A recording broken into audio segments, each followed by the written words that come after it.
la palabra de Dios, Romanos 8, 31 al 32, Romanos 8, 31 al 32. Dios está a nuestro favor, es el tema número 8 de esta serie En Cristo, 10 bendiciones que cambian nuestra historia. Vamos a la palabra de Dios, Romanos 8, 31.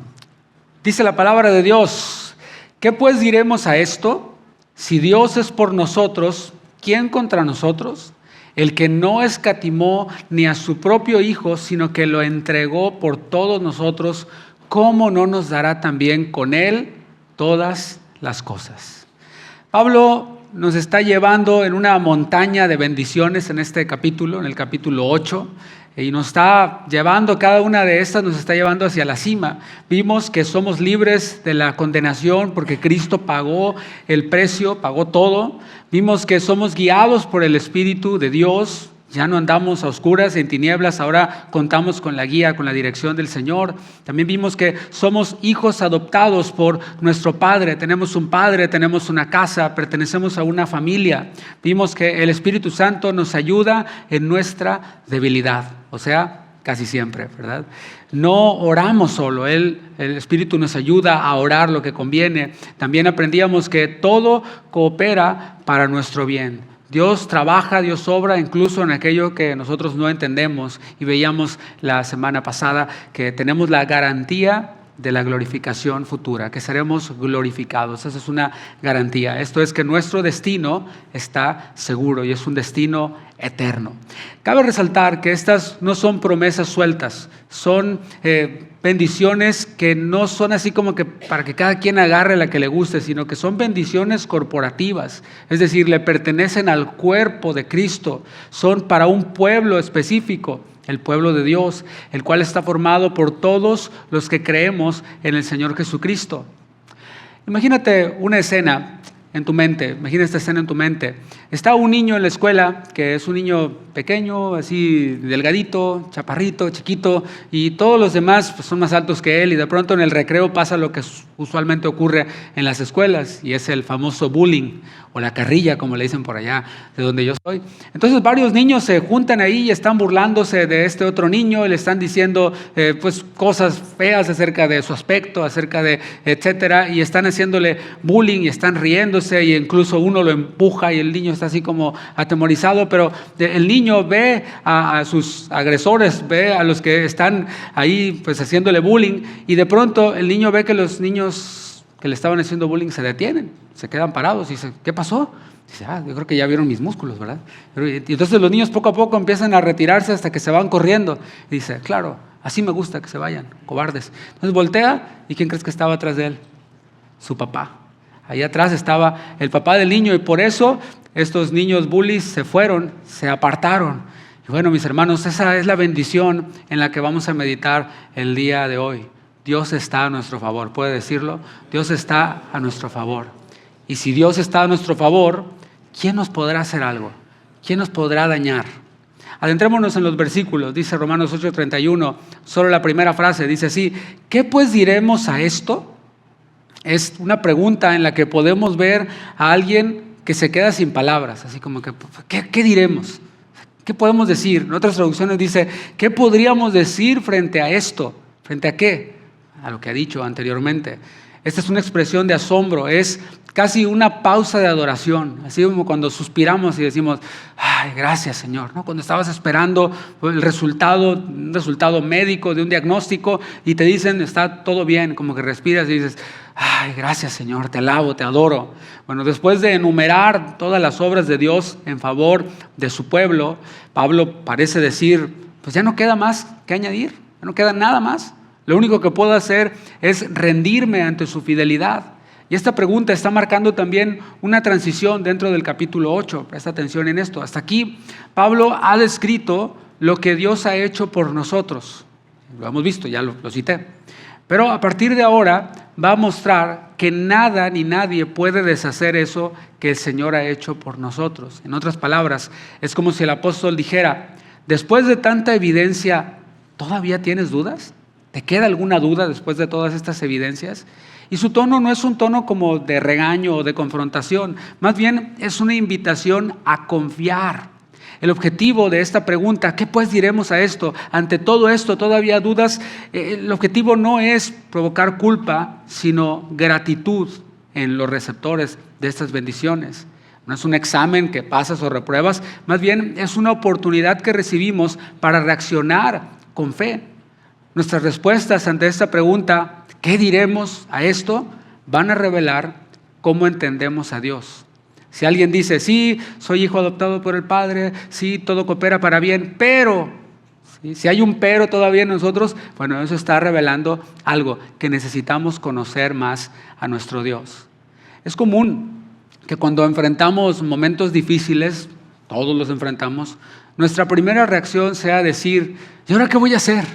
¿Se acuerda de la frase de la comedia mexicana? ¿Y ahora quién podrá defenderme? ¿Y ahora quién podrá ayudarme? ¿No?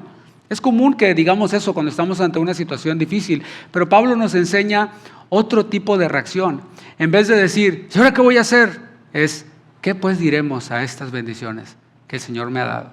El creyente maduro no se enfoca en el problema, o sea, no es que lo ignore, no se enfoca en el problema, pero más bien ante este problema que es real, que no ignora, en vez de enfocarse en eso, lo que hace es enfocarse en las bendiciones de Dios, en lo que Dios ya ha hecho. Por eso, la próxima vez que algo nos sorprenda en nuestra vida, que algo nos ocurra, algo malo desde nuestra perspectiva, en lugar de decir, ¿y ahora qué voy a hacer? ¿Por qué a mí? Recordemos todo lo que Dios ya nos ha mostrado en este capítulo, el capítulo 8, y digamos con fe, si Dios está conmigo, esto también está en sus manos. Esto que me está pasando, esto que estoy viviendo, la incertidumbre, you name it, lo que sea, esto también está en sus manos. Tal vez tú y yo no podamos controlar lo que viene, pero sí podemos decidir cómo responder ante eso que viene, ante eso que llega a nuestra vida. Podemos decidir reaccionar con gratitud. Podemos decidir reaccionar con confianza, reaccionar con seguridad. ¿La seguridad de qué? De que aunque no tengamos todas las respuestas ante esa situación en la que estamos, Dios no ha dejado de estar a nuestro favor. Dios sigue estando a nuestro favor. ¿Alguien diga amén?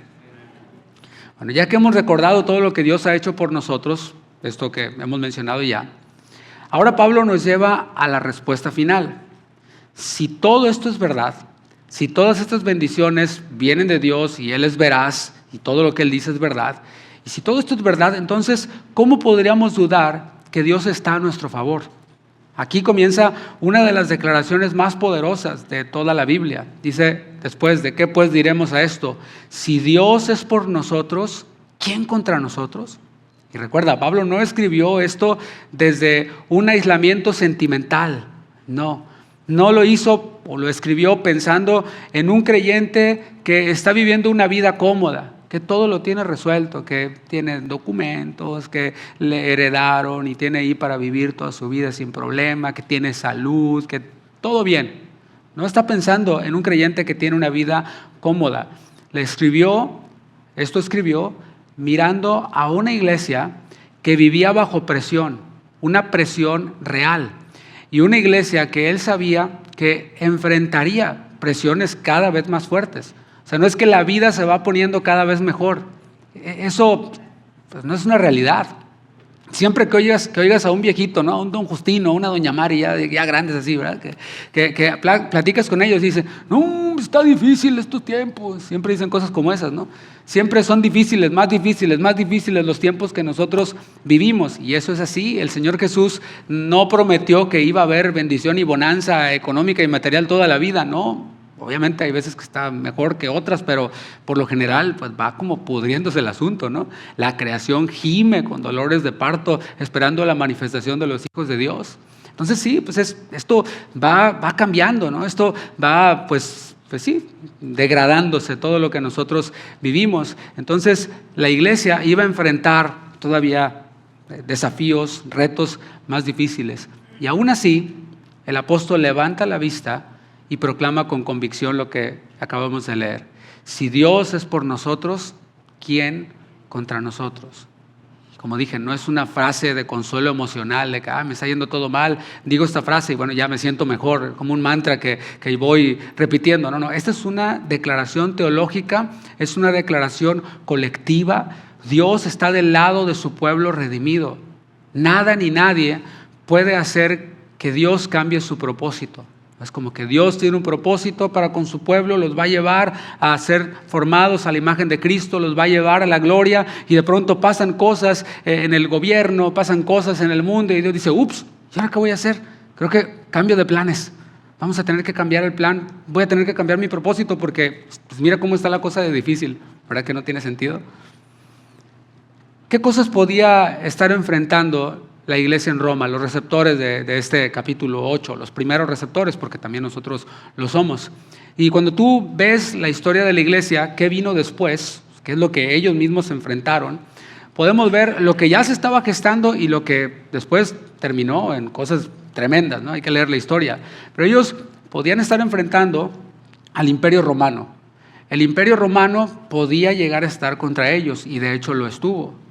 Esto lo sabemos porque el Estado romano vigilaba con mucha atención cualquier grupo de personas que parecieran amenazar la unidad del Imperio Romano. Y claro, un grupo que proclamaba, nosotros no adoramos al César, adoramos al Curios, a Jesús, al Señor. Bueno, esto pues podía causar problemas entre ellos, ¿verdad? Si ellos proclamaban, no creemos en los dioses de Roma, nuestro rey fue crucificado y resucitó y vive. Bueno, esto por supuesto que levantaba todas las sospechas del Imperio Romano. Esto por supuesto que atraía la atención, eran vistos con sospecha. No había persecución oficial todavía, pero sí habían miradas, sí habían rumores, desconfianza. El nombre cristiano, el título cristiano, comenzaba ya a sonar peligroso para el Imperio Romano. Por eso Pablo afirma con valentía, Dios está a nuestro favor.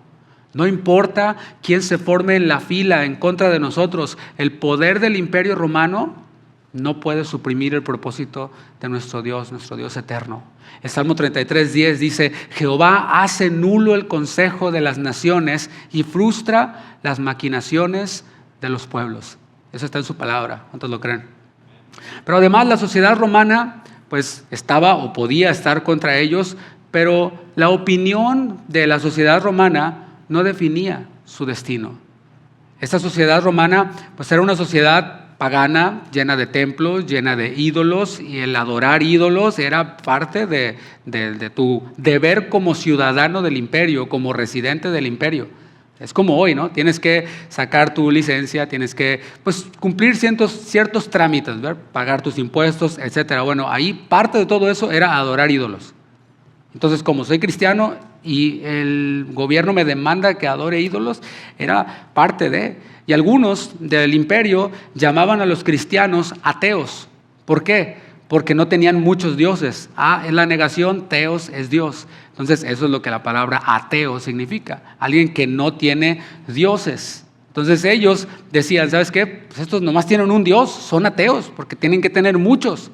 Y así podemos ver cómo ellos eran culpados de todo este tipo de cosas, eran considerados como raros, como supersticiosos, y había algunos que los culpaban de ser inmorales y decían, por ahí en su libro ese que leen dice que se saluden con un beso santo, con un ósculo santo. Oh, no, esos son unos pervertidos ahí. Y luego además comen carne humana, hablando de la cena del Señor. Porque comen la sangre de un Jesús, la carne de un Jesús, y beben la sangre de un Jesús. Y no, qué rituales tan peligrosos hay ahí, tan locos. De eso culpaban a los cristianos en ese tiempo. Claro, por la ignorancia. La ignorancia te lleva a decir cosas de alguien. Si no conoces algo, pues lo que vas a hablar de ese algo que no conoces, pues será basura, ¿no? Serán tonterías. Había burla, había rechazo, había aislamiento social. Pero Pablo responde con convicción celestial. ¿Quién contra nosotros? Si dicen eso de nosotros, si piensan eso de nosotros, ¿quién contra nosotros? Ninguna opinión humana puede cancelar la obra divina.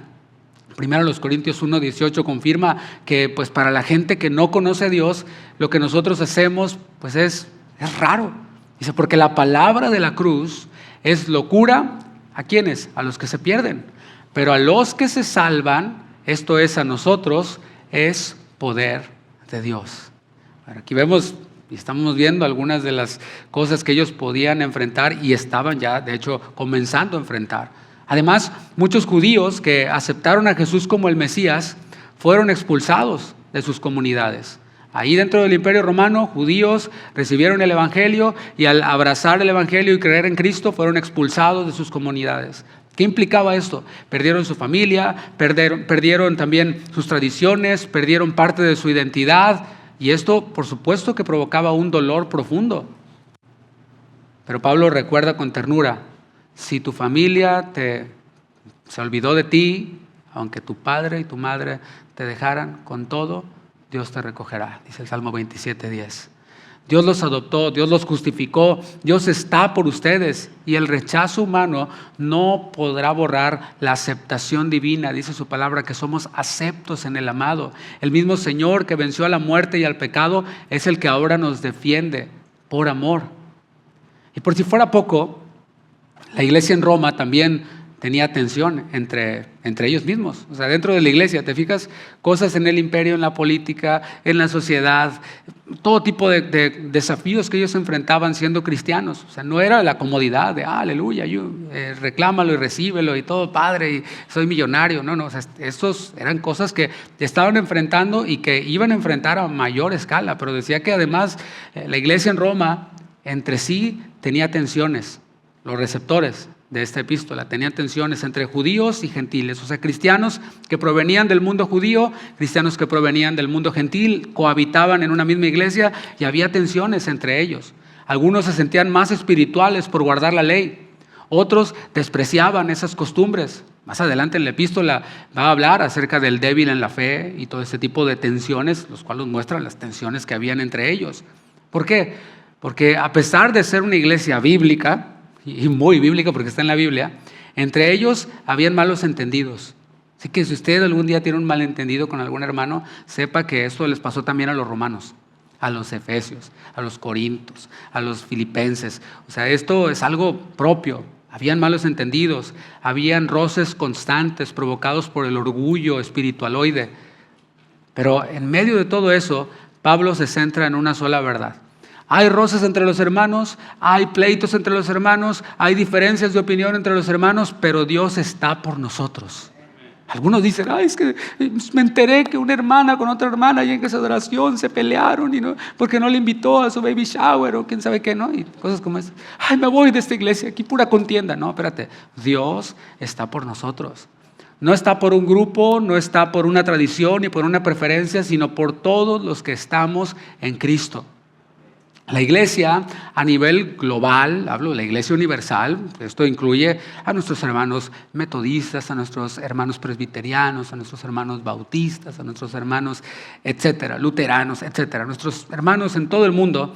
La iglesia no es fuerte porque todos pensemos igual.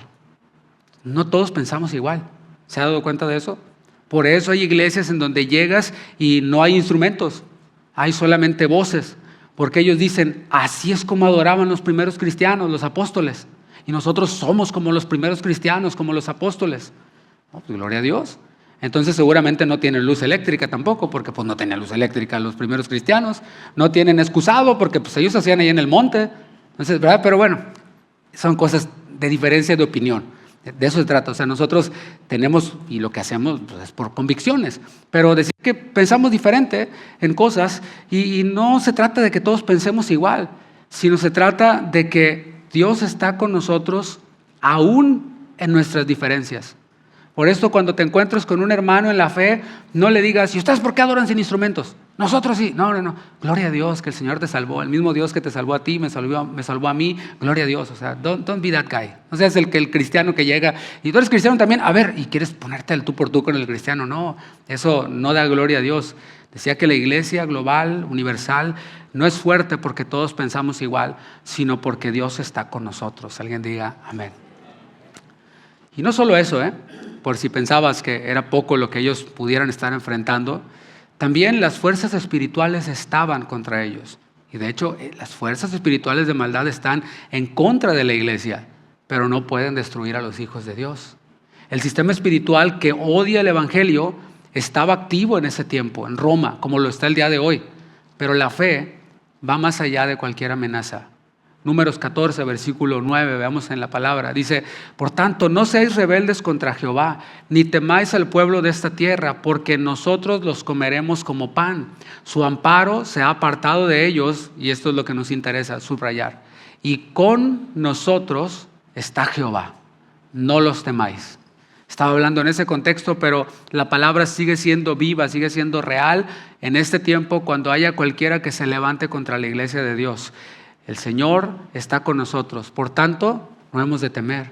Así que, aunque el enemigo grite con toda su fuerza, el creyente responde con confianza. ¿Qué responde? Dios está con nosotros. Primera de Juan 4:4, ahora en el Nuevo Testamento. Dice Juan en su primera epístola: hijitos, vosotros sois de Dios. Ese eres tú, ese soy yo. Y los habéis vencido. ¿Por qué? No porque soy lo máximo, porque tengo la mejor doctrina, porque tengo la mejor alabanza, porque qué sé yo. No, porque mayor es el que está en vosotros que el que está en el mundo. Hoy la iglesia no está enfrentando al imperio romano, pero sí está enfrentando sus propias tormentas. Hoy la iglesia, esta iglesia local, está enfrentando sus propias tormentas. ¿Cómo cuáles?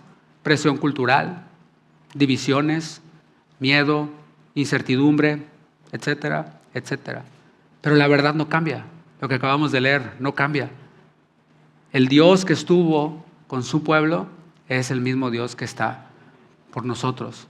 No es el imperio el que tiene la última palabra, el gobierno, no. No es la cultura la que define nuestra identidad. No es la oposición religiosa la que determina nuestro llamado.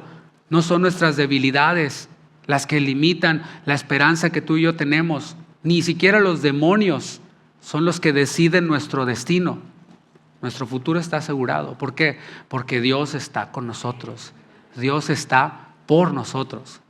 Bueno, después de afirmar que Dios está a nuestro favor, Pablo va ahora a reforzar el argumento con la prueba más grande imaginable. No nos deja con la emoción que debería haber. Sí, es cierto, Dios está de mi lado, es cierto, Dios está a mi favor. Pero no se trata únicamente de quedarnos con la emoción, que es válida, sino que ahora nos da la evidencia. ¿Te fijas? Hay evidencia anteriormente, todo lo dicho, ¿sí? ¿Qué diremos ante todo esto? Pero además ahora, como un sándwich, ahora va a darnos otra evidencia que va por enfrente. Y esto es, como decía, el acto más generoso y radical del universo. Versículo 32 de Romanos 8. El que no escatimó ni a su propio Hijo, sino que lo entregó por todos nosotros, ¿cómo no nos dará también con Él todas las cosas? Esta palabra escatimar en el original, efeistato, significa no retener, significa no guardar para sí. ¿Conoces a personas así? Que te dan, pero se quedan con un poquito, ¿verdad? Retienen un poquito. Aquí vemos, eso es lo que la palabra escatimar significa, o sea, no se guardó nada, no escatimó. Y así fue Dios. Dios no midió su amor. Él lo derramó completamente. Él no dio cosas. Ahí les va esto, ahí les va aquello. No, dio a su propio Hijo, al Hijo de Dios. Así que mis hermanos, Dios no nos ama así dándonos abonos chiquitos, como luego nosotros pagamos la tarjeta de crédito, ¿no? Un abono chiquito. Su amor no tiene temporadas. Su amor no tiene condiciones. La cruz que nosotros vemos fue su manera de decir para siempre: no me reservo nada.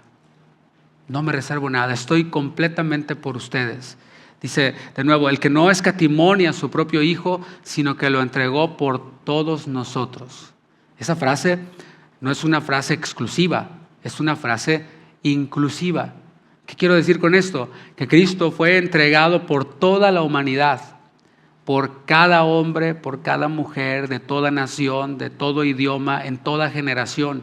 Dios no envió a su Hijo por una minoría elegida, sino por el mundo entero, como lo declara el versículo más conocido por todos, Juan 3:16, que dice que porque de tal manera amó Dios al mundo, pues, toda la humanidad.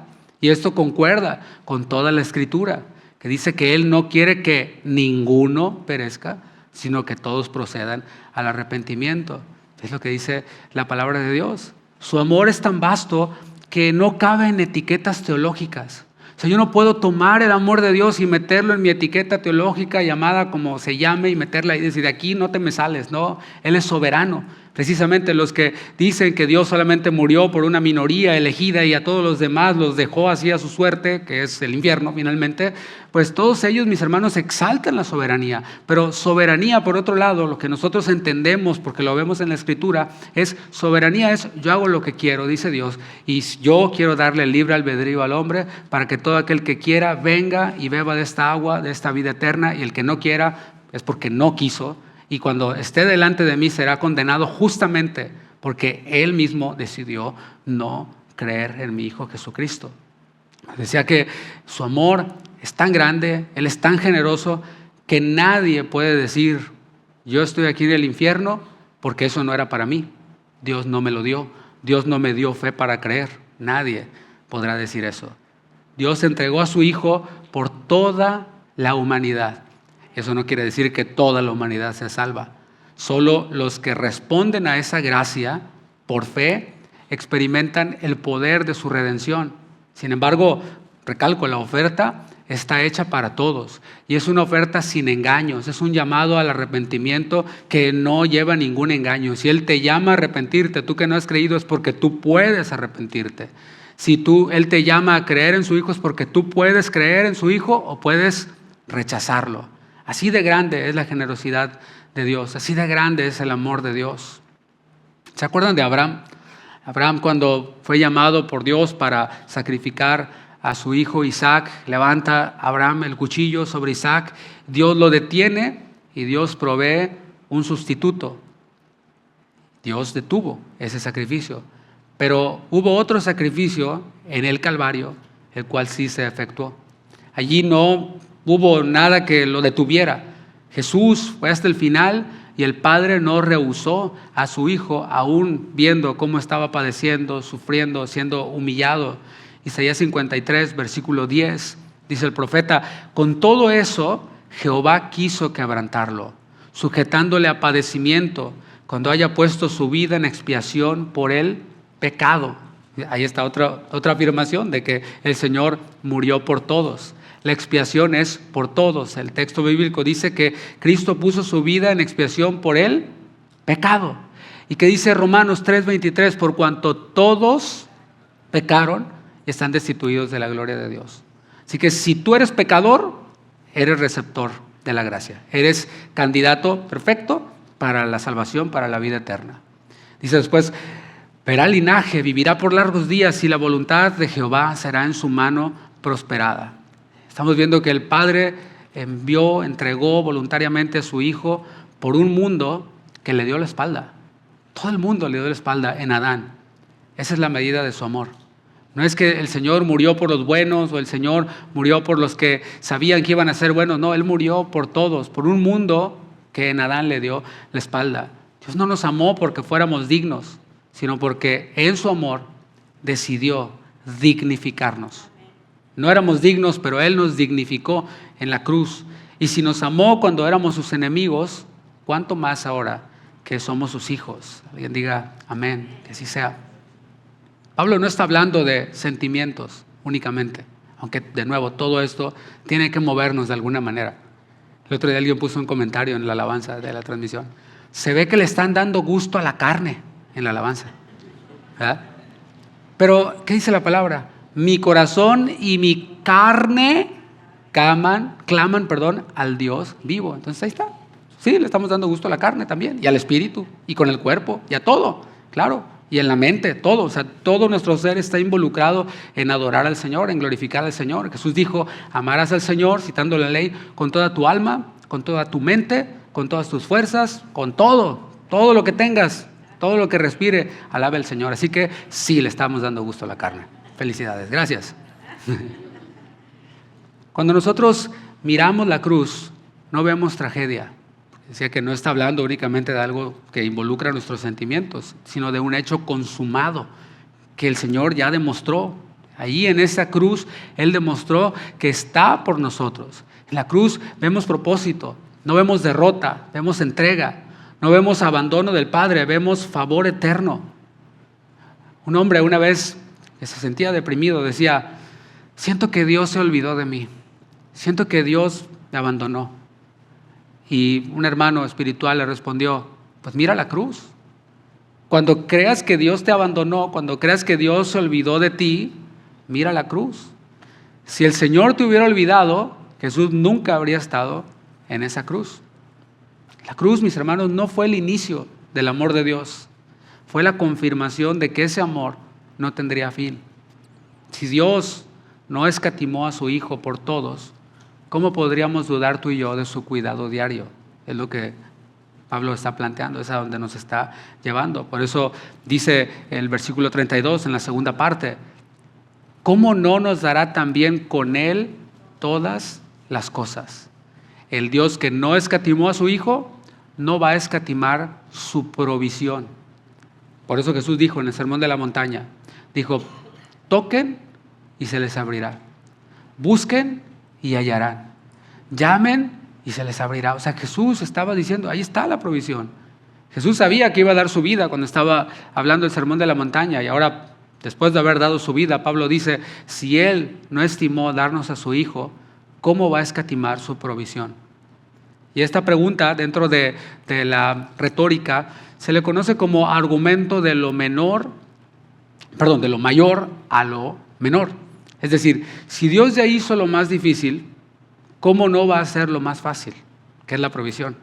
Y está Pablo razonando desde la cruz, esta verdad, esta realidad, que es teológica también, y que puede ser a veces un poco difícil de entender en todos sus detalles, ¿verdad? Pero va desde esta parte teológica hacia la vida cotidiana.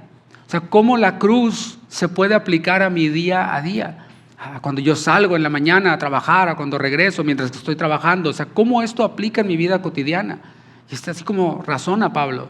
Si el Padre ya pagó el precio más alto, que es la entrega de su Hijo, entonces podemos confiar en que nada de lo que nosotros necesitemos nos va a faltar. Piensa en un estudiante que recibe una beca para ir a una universidad muy costosa. La beca cuesta muchos miles de dólares.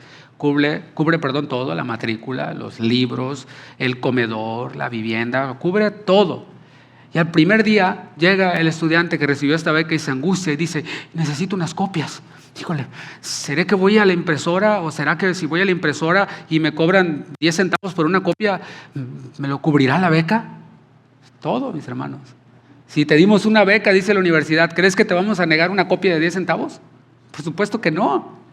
Así mismo es Dios. Si Él no nos negó a su Hijo, ¿cómo podría negarnos el socorro mientras que estamos en esta tierra? Nunca pienses que Dios se olvida de ti después de que te salvó. Nunca pienses eso. Él no nos compró para descuidarnos. Así a veces somos, ¿verdad? Compramos cosas y ahí las dejamos. ¿Quién sabe dónde quedó? Sí, compré unos zapatos el otro día. No, Él no compra cosas para descuidarlas. Cada necesidad que atravesamos, que atravieso, está bajo el mismo amor que nos salvó. Ese amor no cambia. Si la cruz fue suficiente para darnos vida eterna, también es suficiente para sostener nuestra vida diaria. Yo lo creo. ¿Tú lo crees? Ahora, fíjate bien el texto nuevamente. Pablo no dice que nos dará todas las cosas. Si observas el texto, ahí pónmelo porfa en la pantalla otra vez. No dice que nos dará todas las cosas. ¿Sí lo ve? ¿Qué falta en esto que yo acabo de decir? ¿Cómo no nos dará todas las cosas? Qué bueno que son observadores. Falta allí una preposición que dice con Él. O sea, cada bendición que tú y yo recibimos en esto que podemos llamarle provisión de Dios, no se da aparte de Cristo, sino en unión con Cristo. ¿Cómo no nos dará con Él? No se trata de que Cristo es el medio para obtener cosas, sino de que Cristo mismo es la fuente. Cristo mismo es el contexto de todo don. Toda buena dádiva y todo don perfecto provienen de Él. Pablo no promete aquí lujos, ni comodidad, ni inmunidad a los problemas, sino que lo que promete es plenitud espiritual. Lo necesario para cumplir con su propósito. Eso es plenitud espiritual. Si tú eres padre, el viernes recordábamos un poquito de la experiencia de ser padres y cambiar los pañales y levantarte en la madrugada y todo ese tipo de cosas, ¿verdad? Todos esos sacrificios que hacemos por nuestros hijos. La mamá sobre todo es la que más se le carga, ¿verdad? Entonces imagínate que la mamá hace todos estos sacrificios y luego le dice el hijo, es que tú no me amas, mamá. Ajá. No. Sape celestial, ¿verdad? En el Señor, en el amor de Cristo. Pero hablando de los padres, en este ejemplo de los padres, un padre que ama a su hijo realmente no le da todo lo que el hijo quiere. Eso creo que es fácil de entender, ¿verdad? Es difícil de practicar, pero es fácil de entender. No le da todo lo que quiere, pero sí todo lo que necesita para crecer, lo que necesita para estar seguro. ¿Como qué? Comida, abrigo, guía, amor. Y aunque el niño no siempre entiende por qué no recibe ciertos deseos, ciertas cosas que quiere, el padre sabe lo que es mejor. ¿Es verdad? Asimismo, Dios no promete darnos todo lo que pidamos, pero sí nos dará todo lo que necesitamos para permanecer firmes con Él. El regalo más grande para nosotros no son las cosas. Jesús dijo, busquen primero el reino de Dios y su justicia y todas estas cosas vendrán por añadidura. Entonces lo que estoy diciendo es que el regalo más grande no son esas cosas, esas añadiduras, es Él mismo acompañándonos en todo. El salmista, ¿te acuerdas? Dijo en otro de los versículos más conocidos, el Señor es mi pastor, nada me faltará. Si Él es mi pastor, nada me faltará. Eso no quiere decir que lo tengo todo en lo material, pero sí lo tengo a Él. Y si lo tengo a Él, lo tengo todo lo que necesito. Espero se vaya entendiendo, porque estamos en una época en la que pues, se ha popularizado mucho este rollo de decláralo y recíbelo. ¿Sí? Este tipo de fe que pues, es como una fe muy infantil, ¿no? Un poco irreal, un poco de mundo de Barney. El llamado del Evangelio de la Prosperidad, o este llamado Evangelio de la Prosperidad, enseña que si tienes fe, o sea, si lo deseas, eso significa, así interpretan la fe, si lo deseas con muchas ganas, vas a tener todo lo que quieras. Si lo deseas, si lo decretas y te visualizas y todo eso, lo vas a recibir, todo lo que quieras y más. Bueno, ellos enseñan que las bendiciones de Dios, el favor de Dios, se mide por lo que tienes y no por en quién confías. Así es como lo ven. Pero esa no es la enseñanza de Pablo. Él no escribió Romanos 8 desde un palacio. Porque si la evidencia del favor de Dios es que yo tenga cosas materiales, Pablo nomás traía los guaraches que traía puestos. Y había veces que no tenía lana. Y decía, pues yo tengo que seguir haciendo la obra de Dios, pero también tengo que comer. Y ya llevo como 10 días en ayuno. Entonces creo que pues, ya es tiempo de echarle algo a la panza. Entonces pues, no se veía claro qué hizo Pablo. Se fue a chambear. ¿Sí? Aplicó y aquí vi una empresa que decía aquí Priscila y Aquila, Carpas, pues oigan, vengo a pedir chamba. ¿Cómo se llama? Pablo. Ah, soy cristiano. Ah, nosotros también, ¿no? Y ya le dieron chamba, Priscila y Aquila, construyendo en la construcción de tiendas, de carpas. Y ahí Pablo trabajó con sus manos por un tiempo hasta que los hermanos se acordaron. Ah, el apóstol, ¿verdad? También come, pues vamos a mandarle también su ofrenda para que coma. Y hasta ahí Pablo dejó el trabajo, que era este trabajo de hacer carpas, para dedicarse de lleno a esta labor, a este ministerio. Pero decía que Pablo no escribió esto desde la prosperidad material. Si la evidencia de tener el favor de Dios son cosas materiales, pues Pablo no la tenía, no tenía el favor de Dios. ¿Te fijas cómo? Pues no, como que no checa. Por eso cuando dice todas las cosas, ¿cómo no nos dará con Él todas las cosas? No está hablando de un catálogo de lujos, no está hablando de eso, sino de un conjunto de experiencias. Todas las cosas. Nos va a dar todas las cosas, un conjunto de experiencias, incluso las dolorosas, las cuales cooperan para el propósito eterno de Dios. Mira Filipenses 3, versículo 7. Fue lo que Pablo les escribió a los filipenses. El Pablo que no tenía abundancia, ni lujos, ni ropa de diseñador, ni jet privado, ni todo ese tipo de cosas, las cuales, por cierto, no son de todos. O sea, a veces decimos, no, es que hay pastores que son millonarios y abusivos. Espérame. Es solamente una mínima parte. Do your research. Y fíjate cuántos de todos los pastores que hay en este país son millonarios. Solamente unos poquitos. Los demás, nomás vivimos con lo suficiente y otros ni eso. Entonces nos enfocamos nomás en lo más poquito y lo engrandecemos, pero no, espérate, hay pastores que así como ahorita yo dije de Pablo, están teniendo que descuidar la oración y la palabra para tener que ir a trabajar en donde sea. Y las ovejas no están recibiendo el alimento que deberían recibir, no porque el pastor sea negligente, sino porque no tiene el tiempo para poder estudiar.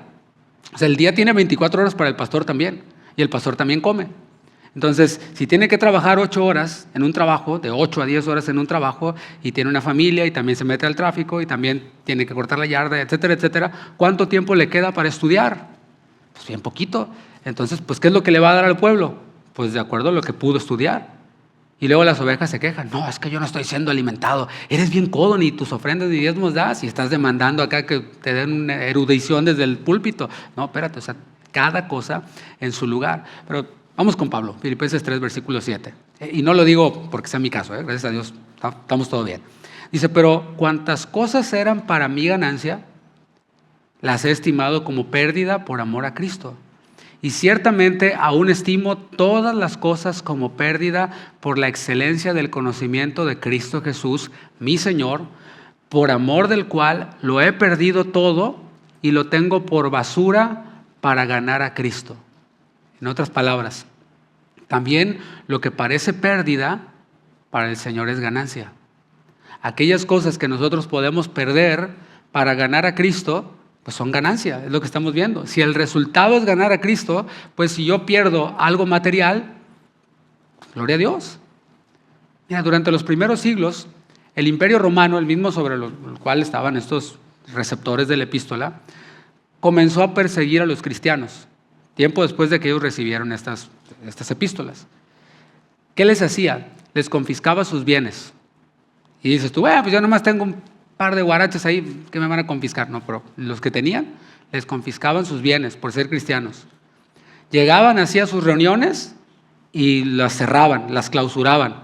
¿Qué te parece? Por eso no tenían instrumentos, porque era todo así, se reunían abajo de la tierra, ¿sí? Ve la historia. Entonces, y cantaban, vamos a cantar, hermanos, así como algunos cantan aquí. Por eso yo me gozo, por eso. Entonces sí tenían que, un grito de júbilo, hermanos, amén. Pero así todo calladito, porque si oían los del Imperio Romano, llegaban y les cerraban la iglesia, ¿no? El templo. Comenzaron a confiscar sus bienes, a cerrar sus reuniones. Pero no solo eso, ojalá fuera solo eso, nada más. Algunos comenzaron a perder sus vidas, a morir. La pregunta aquí es, ¿cómo aplicamos o cómo encajamos aquí la interpretación de la prosperidad? De que mira, aquí dice la palabra, nos dio a su hijo, ¿cómo no nos va a dar ese Bentley? ¿Sí? Bueno, ¿cómo encajamos esto aquí? Cristianos perdiéndolo todo, cerrando sus reuniones, dando sus vidas. No encaja, ¿verdad? Bueno, algunos dirán, bueno, es que les faltó fe a los primeros cristianos, yo tengo más fe que ellos. Espérate, no les faltó fe, tenían fe, por eso dieron su vida. Eso es lo que pueden decir algunos, pero la historia dice otra cosa. ¿Qué dice la historia? La sangre de los mártires fue la semilla de nuevos creyentes. Porque personas que veían a cristianos morir por ese Cristo, morir literalmente, no es, ay, bueno, voy a perdonar al hermano, voy a morir a mí yo, ay, cálmate, voy a perdonar a mi esposo, ya le voy a hablar, tiene 15 días que no le hablo, ¿no? Ay, voy a morir a mí yo. No, estos morían literalmente, daban su vida, derramaban su sangre, les cortaban la cabeza, los metían al foso de los leones, en el teatro ahí romano, en el circo romano, comidos por bestias y espectáculos. Ve la historia también, todo esto que estoy diciendo está registrado en la historia. Estos que derramaban su sangre los veían otros y decían, oye, tiene que valer la pena ese mensaje, ¿no? Porque si están dispuestos a dar su vida por ese mensaje, tiene que ser algo en serio. Aquí estoy diciendo algo que lleva, es con chanfle, como dicen allí en mi pueblo, ¿eh? Y ahí va la aplicación. ¿Están otros viendo eso en nosotros? O sea, la gente que no conoce a Cristo, están viendo nuestras vidas y están diciendo, oye, mira cómo vive esta persona. Creo que eso que cree vale la pena. Si está dispuesto a sacrificar todo esto, es porque ha de valer la pena. Por eso la historia dice, la sangre de los mártires fue semilla de nuevos creyentes. Yo quiero eso, decían algunos. Mi vida no tiene sentido, pero si alguien dice, yo pongo mi vida por eso, es porque tiene sentido. Yo quiero que mi vida tenga sentido. Así que cada pérdida de cristianos se convirtió en multiplicación. Morían cristianos, pero otros, muchos más se convertían. Cada carencia material trajo más dependencia espiritual. El evangelio avanzó no por la abundancia de lo que tenían los primeros cristianos. Al contrario, creo yo que cuando vino la abundancia fue cuando se pudrió todo. Por eso después hubo que reformar el asunto. El evangelio avanzó no por la abundancia, sino por la fidelidad en medio de la escasez. Escucha esto. El evangelio avanzó no por la abundancia, ni tampoco por la escasez. O sea, no estoy diciendo, la escasez es lo que hay que buscar, vamos a ser pobres todos, y así. No. No fue ni por la abundancia, ni por la escasez, sino por la fidelidad en medio de la escasez. O la fidelidad en medio de la abundancia. Si Dios te está dando en abundancia, sé fiel. No seas de los que dicen, pastor, ahorita está todo bien, ahí luego le hablo, cuando se me atore la carreta le llamo. No. Si está siendo bendecido por Dios materialmente, dice la palabra, Él nos da todas las cosas para que las disfrutemos en abundancia. Ay, pastor, qué bonitos zapatos, qué bonita camioneta. Pues el Señor me la dio para que la disfrute y todo en abundancia, para que la disfrute, gloria a Dios. Y la tengo porque la puedo pagar, porque Él ha sido el proveedor. Así que bueno, gloria a Dios. Pero si no hay, pues también hay que ser fieles. Es lo que dice la palabra. A veces lo que Dios permite que nos falte, cuando Dios permite que estemos en carencia, eso que nos falta es exactamente lo que nos va a formar. Así es Dios de sabio. Desde la perspectiva espiritual, no todo éxito es ganancia y no toda pérdida es fracaso. Desde la perspectiva espiritual. Hay oraciones que Dios no responde con un sí, porque prefiere responder con Cristo en ti.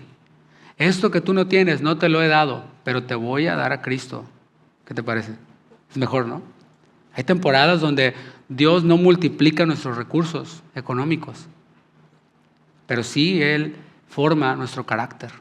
Él sí nos madura, Él nos ayuda a depender más de Él en ese tiempo. Así que cuando leas en este versículo, ¿cómo no nos dará con Él todas las cosas? Recuerda que también incluyen las cosas que duelen, la escasez, lo que parece no tener sentido, porque Dios las está usando para formar el carácter de Cristo en nosotros. Como leí de un autor antiguo, la prosperidad verdadera no es tenerlo todo, sino tener a Cristo en todo. Y si lo que me falta me acerca más a Él, entonces no me falta nada. Ahí es cuando cobra sentido todo, ¿verdad? Pero hay más. Todas las cosas no se limita al tiempo presente. Incluye también esta herencia que tú y yo disfrutaremos a plenitud en la eternidad, como leímos en Efesios 1, versículo 3, ahí va a aparecer, Efesios 1, 3. Bendito sea el Dios y Padre de nuestro Señor Jesucristo, que nos bendijo con toda bendición espiritual en los lugares celestiales en Cristo. Esto es lo que tú y yo ya poseemos, toda bendición espiritual. No hay bendición espiritual que tú y yo no poseamos, ya virtualmente, o sea, ya la tenemos, pero todavía no, o sea, vamos hacia allá. Pero toda bendición espiritual nos pertenece. ¿Qué? La gloria. Todo eso ya está garantizado, lo vimos. Lo visible vendrá y lo invisible ya nos pertenece. Es como cuando compras una casa. Alguien que compra una casa, pues tiene ya todo el papeleo, el enganche y todo lo que esto incluye, el tema del título, la inspección, todo este rollo. Y eso es incómodo, es tedioso, etcétera, pero sabe que lo mejor está por venir, que es cuando entre esa llave por esa cerradura y abra la puerta por primera vez de su nueva casa. Lo mejor está por venir. O sea, está padre cuando firmas y gloria a Dios, y chido, ¿no? Pero luego viene cuando entras, eso es lo mejor todavía, habitar la casa. Bueno, así la cruz fue nuestro pago inicial. Y la eternidad va a ser ya esa mudanza completa. Hacia allá vamos, tú y yo, hacia esa casa que nuestro Padre nos está preparando. Nada que el mundo nos quite se puede comparar con lo que Dios nos va a dar con Él. Con Él nos da todas las cosas. Por eso el creyente no vive contando sus pérdidas. Ay, perdí esto, perdí esto, perdí esto. Vive esperando la plenitud de la promesa. Romanos 8:18 dice, porque las aflicciones del tiempo presente no son comparables con la gloria que en nosotros ha de manifestarse. La promesa que sostiene a la iglesia, a ti, a mí, a la iglesia en todo el mundo, no es que todo va a salir fácil, sino que en Cristo nada será en vano. El mismo Dios que nos dio a su Hijo nos sigue entregando diariamente su cuidado. Cada día, mi hermano, mi hermana, Él te está cuidando. Qué bueno que lo crees. Y cuando tú sales de tu casa muy temprano por la mañana a tu trabajo con todo lo que está pasando, no olvides que Él te está cuidando. Y si algo llegara a pasar, porque no quiero que vayan a pensar, no, el pastor ni sabe, ni tiene idea. No, sí tengo idea, ya lo estamos experimentando. O sea, ahorita ya es como el COVID. Ya es como que, no, que el virus, yo no conozco a nadie que le haya dado COVID, pero luego ya, sí, ya conocí a alguien, sí, ya se murió alguien, sí, entonces ya empezamos a ver. Eso es una realidad, o sea, ya ahorita ya empezamos a ver esa realidad. Y si algo llegara a pasar, y esto es para darte enfoque, si algo llegara a pasar saliendo de tu casa, hacia el trabajo o lo que sea, Dios te sigue cuidando. Él no ha dejado de cuidarte. Me agarraron. No es que Dios te dejó de cuidar. Es que Él te va a cuidar en otra dimensión. Te quiere enseñar algo. Y bueno, yo sé que no quieres pensar en eso. No tienes que hacerlo. No tienes que decir, no, pues sí. Pero ahí déjalo. Si lo llegas a necesitar, lo agarras. Es esto que estoy diciendo. ¿Ok? Dios te sigue cuidando. Cuando todo termine, cuando todo esto termine y esta vida termine, nuestra herencia, nuestra corona, nuestra recompensa la recibiremos, que es Él, es Cristo. Cuando la iglesia comprende realmente lo que Pablo está diciendo aquí en estos versículos que hemos visto, que el Dios Todopoderoso no está en nuestra contra, sino en nuestro favor, la respuesta de la iglesia no puede ser indiferencia. Tiene que ser gratitud, tiene que ser confianza, tiene que ser esperanza activa. Saber que Dios está a nuestro favor no significa que no van a haber ataques, no significa que no van a haber problemas y los problemas que estamos viviendo, etcétera. No. Significa que ninguno de esos prevalecerá contra la herencia que hemos recibido en Cristo. Me pueden detener, me pueden deportar, pero mi herencia sigue segura en Cristo. Gracias, qué bueno que lo pensó. De eso se trata, o sea, de eso se trata esta serie. Esta serie iba a ser un tema nada más, pero cuando yo estaba desarrollando el tema, el Señor me dijo, ¿a dónde vas tan rápido?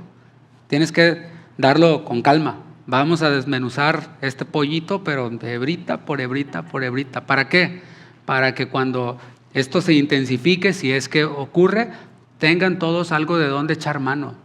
Es la palabra la única que nos da vida. Es la palabra la única que nos sostiene en momentos de debilidad. Es la palabra la única que nos da respuestas cuando no entendemos lo que está pasando. Y de eso se trata.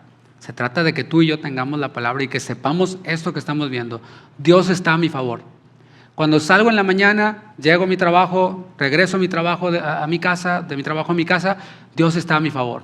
Pero si salgo y no regreso, Dios está a mi favor.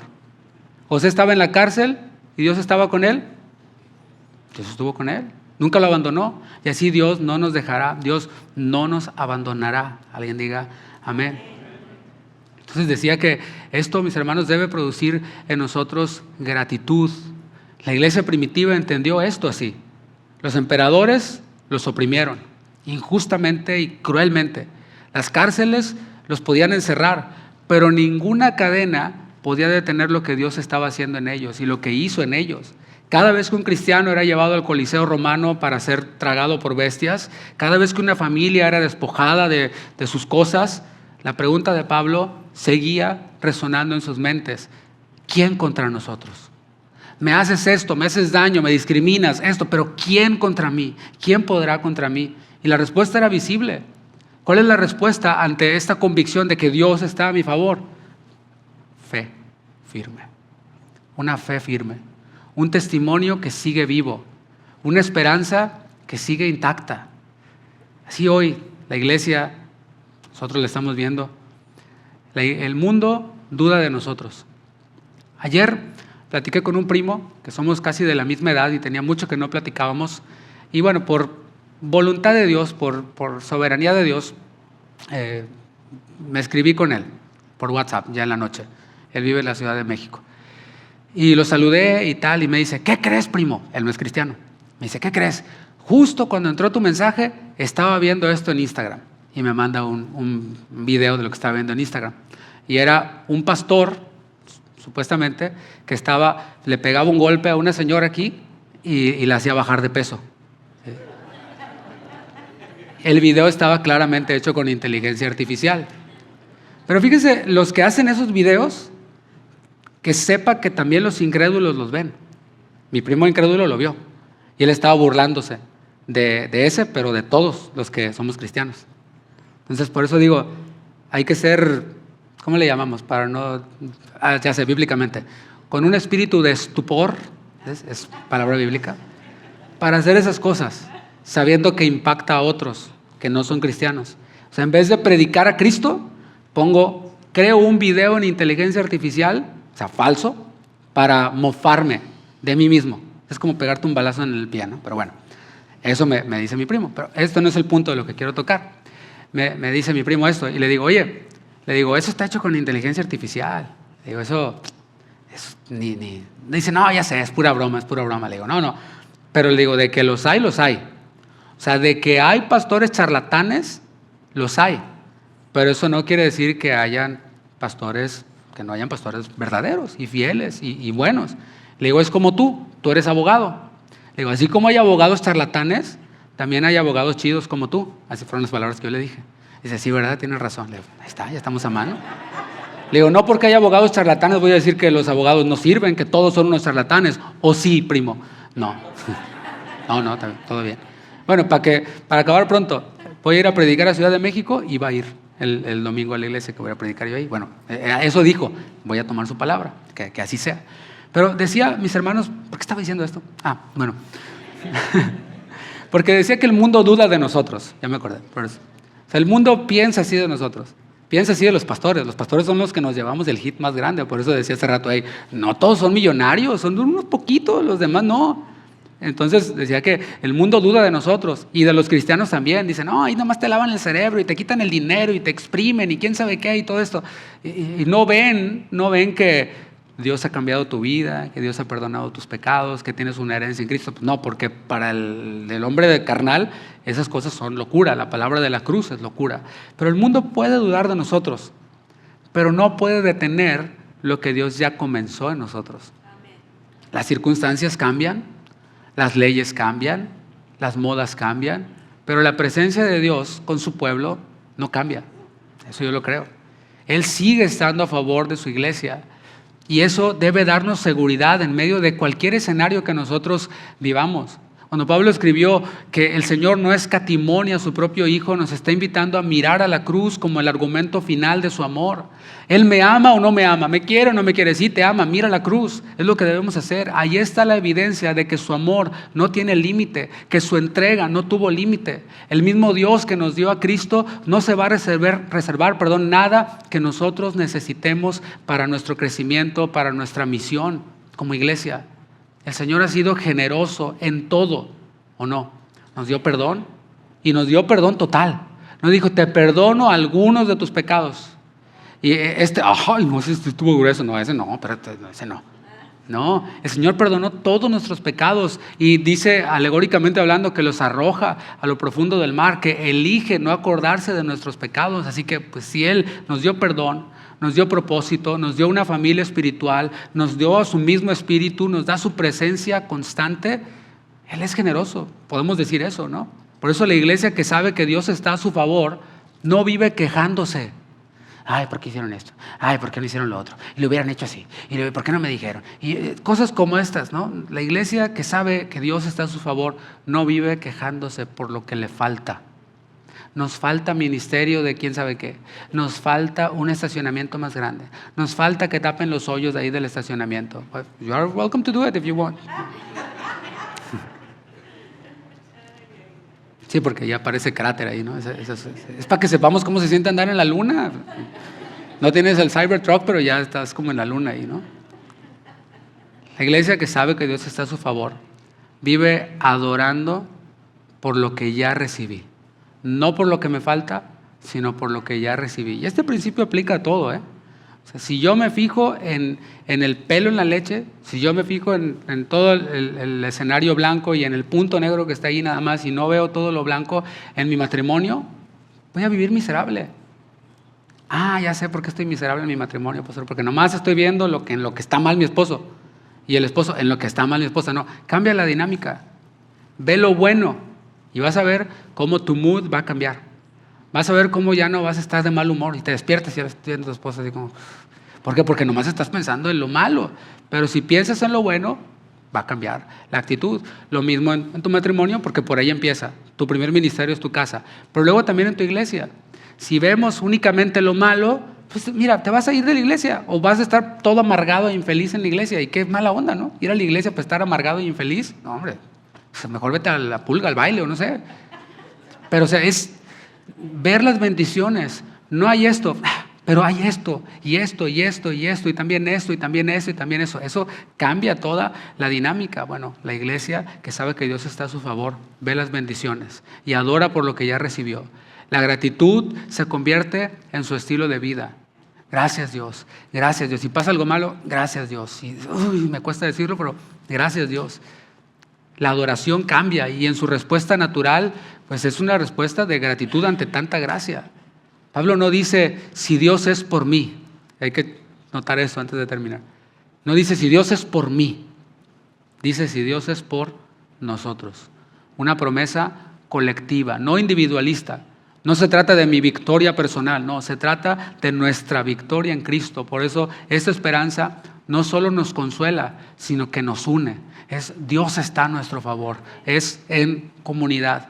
Mientras el mundo se divide por el color, por la clase social, por el partido político al que le vas, por el equipo de fútbol al que le vas, por todo se divide el mundo. Mientras el mundo se divide, la iglesia permanece unida, porque esta victoria es una victoria colectiva.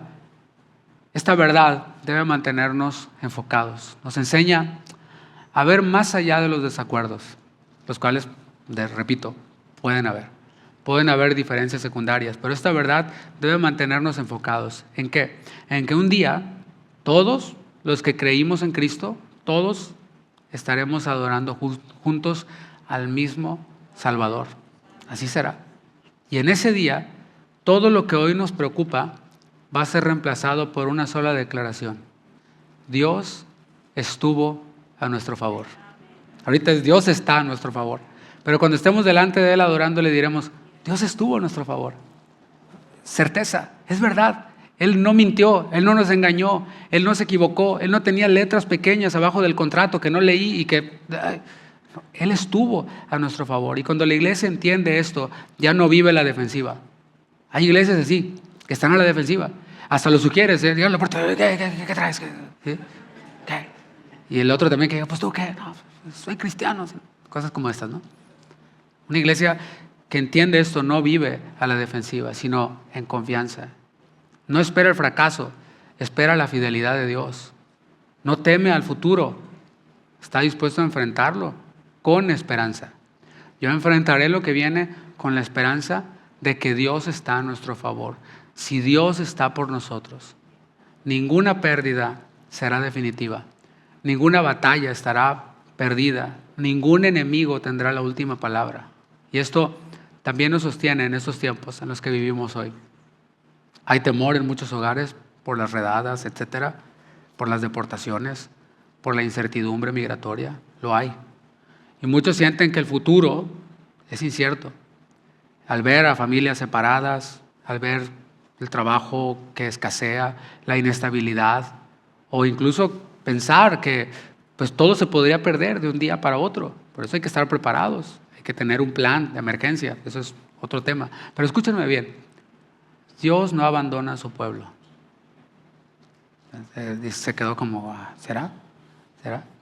Dios no abandona a su pueblo. Él sigue siendo por nosotros, lo que dice la palabra. Aun cuando los gobiernos cambien, aun cuando las leyes se endurezcan o no nos favorezcan, aunque los titulares en los periódicos o en redes sociales traigan miedo, hermanos, todo eso podrá tocar la calle. Las redadas podrán tocar la calle y todo ese convoy de patrullas que de Chicago se fueron a Charlotte y de Charlotte van a Luisiana y lleguen acá, podrán tocar las calles, pero no pueden tocar la soberanía de Dios. Que Dios es soberano. Todo ese ejército no puede tocar la soberanía de Dios. Él es soberano. Dan un aplauso al Señor.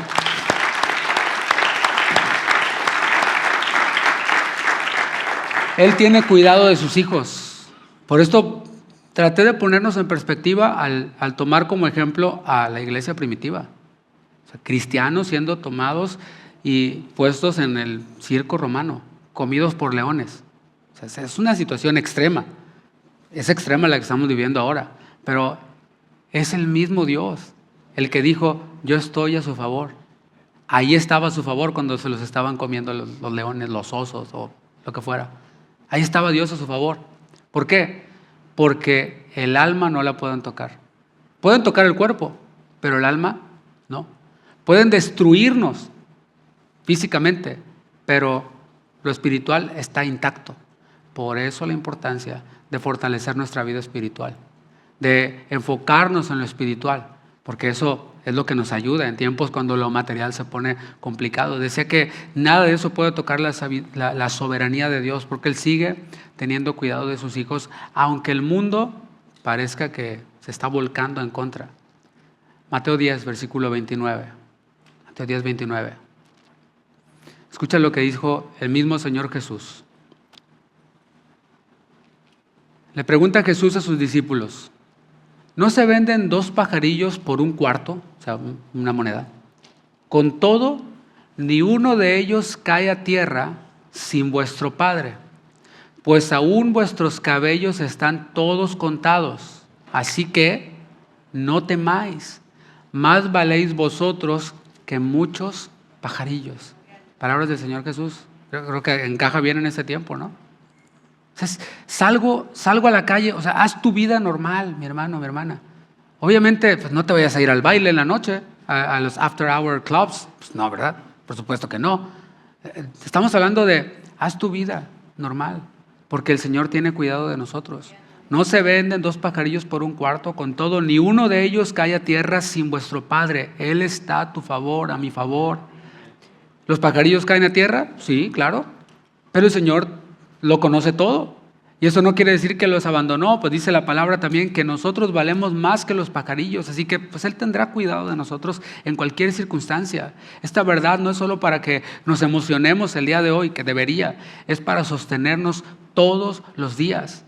Así como en la pandemia, algunos partieron con el Señor por esta enfermedad, quizás en esta nueva temporada en la que estamos, algunos sean afectados por la situación actual, por las redadas, o por la economía, o por los cambios sociales, o por enfermedades. Pastor, no me agarró la migra, pero me dio COVID. O sea, ¿te imaginas? La enfermedad de aquel tiempo me llegó ahora, no la pandemia de ahorita. Bueno, yo no estoy prometiendo que no te va a pasar nada.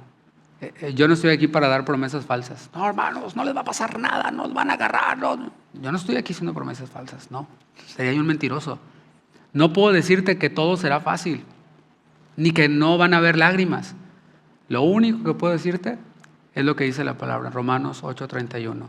¿Qué pues diremos a esto? Que somos sus hijos, que contamos con la guía de su Espíritu, que Él nos libró de toda condenación, etc. Si Dios es por nosotros, ¿quién contra nosotros? El que no escatimó a su propio Hijo, sino que lo entregó por todos nosotros, ¿cómo no nos dará también con Él todas las cosas? Esa promesa sigue en pie. Por esto me atrevo a darla, porque es una promesa que sigue en pie. Nada, ni la enfermedad, ni la pérdida, ni las decisiones de los gobiernos, ni siquiera la misma muerte pueden oponerse al propósito eterno de Dios.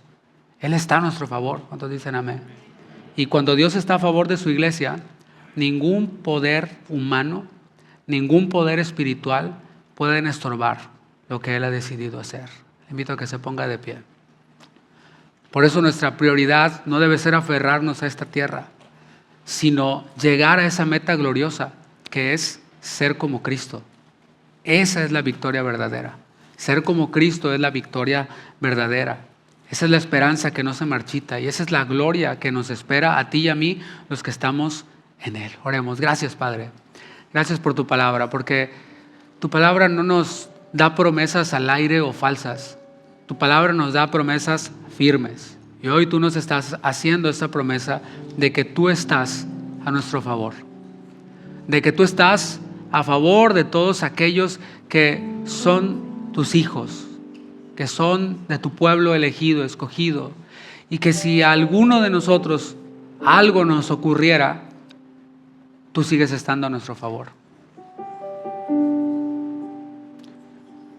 Que todo lo que está ocurriendo no cambia tu soberanía ni tu propósito eterno. Que tú estás con cada uno de mis hermanos al salir de su casa y su trabajo. Que tú estás con nuestro hermano Ezequiel, hoy ahí donde él se encuentra. Tú estás con él. Y estando ahí él, tú sigues estando a su favor. Y estando allí, él, a pesar de que le han negado la oportunidad de tener una Biblia, él ahora está recordando todo eso, toda esa palabra a la cual ha sido expuesto el día de hoy. Y él ha sido un hermano fiel, él ha sido un hermano que te ha dado respuestas. No dudamos que tú estás a su favor, porque estás a favor de tu pueblo. Y yo sé, Señor, que aunque nosotros quisiéramos que fuera diferente, tú tienes un plan, tienes un propósito y nos quieres recordar que tú estás a nuestro favor. Gracias, Padre, por esta victoria verdadera que tú nos has dado, por esta esperanza que no se marchita y por esa gloria que está asegurada ya para los que creemos en ti. Gracias, Señor. Dale gracias, mi hermano. Dale gracias al Señor. Gracias, Padre, por darnos esta seguridad y esta confianza de que tú estás con nosotros. Y si tú estás con nosotros, ¿quién contra nosotros?